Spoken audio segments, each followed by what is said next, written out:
নোয়াখালীর একমাত্র সরকারি নার্সিং ও মিডওয়াইফারি কলেজ এটি। বাইরে থেকে দেখলেই বোঝা যায় ভবনটির নাজুক অবস্থা।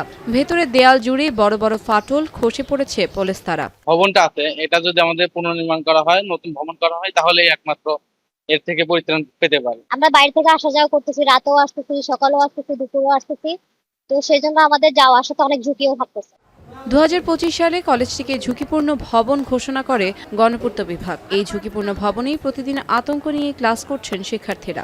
এছাড়া সামান্য বৃষ্টি হলেই শ্রেণীকক্ষে পানি ঢুকে পড়ে। অনেক সময় বন্ধ রাখতে হয় পাঠদান কার্যক্রম। কয়েকদিন পর পর ভেঙে পড়ে, তখন ভূমিকম্প হলে আসলে আদৌ আমরা বেঁচে দোতলা থেকে নিচতলায় যেতে পারবো কিনা আমরা আসলে এটা নিশ্চিত না। প্রথম আমাদের এখানে পানি উঠা শুরু করে, পানি উঠার পরে আমাদের যত নথিপত্র আছে সবকিছু ভিজে যায় এবং যে ওয়ালগুলা আছে সব ওয়ালগুলা ড্যাম ধরে যায়। স্ল্যাবগুলো আমাদের স্টুডেন্টরা যখন ক্লাসরুমে বসে তখন স্ল্যাবগুলা ভেঙে পড়ে। মেয়েদের জন্য 100 সিটের আবাসিক ব্যবস্থা থাকলেও সেখানে গাদাগাদি করে থাকছেন প্রায় 250 জন। অন্যদিকে ছেলেদের জন্য নেই কোনো আবাসন সুবিধা। 250 জন আমরা 100 জনের জায়গায় থাকতেছি। ধারণার বেশি স্টুডেন্ট আমরা এখানে অবস্থান করতেছি, তার উপরে যদি আমরা ছেলেরা এখানে অবস্থান করি, এখানে থাকা এবং খাওয়ার একটা বিষয় রয়েছে। আমাদের পিছনে যে খাবার পানির জন্য যে কলটা আমরা ইউজ করতে পারি না, প্রচুর পানি হয়ে যায়। এমনকি আমাদের ডাইনিং রুমেও পানি হয়ে যায়, যার কারণে খাওয়া দাওয়াটা ঠিক মতো কন্টিনিউ করা যায় না। এরপরে যার কারণে আমরা বাধ্যগত হয়ে আমাদেরকে ছুটি দিয়ে দেয়।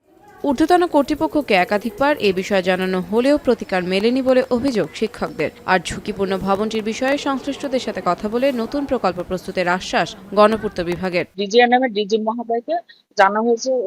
এখন এটা চাচ্ছি যে অতি দ্রুত এই বিষয়টি যেন নেয় এবং অনুমোদন দেয়, যাতে আমরা আমাদের এই নতুন ভবনটি পাই। এখানে একটি নতুন ভবন নির্মাণ না করলে আসলে ওদের সমস্যার সমাধান হবে না, এবং যতটা সম্ভব ওদেরকে অন্যত্র ধরে নেওয়ার নিলে বাস্তবসম্মত হবে এবং নিরাপত্তার ঝুঁকি কমে আসবে।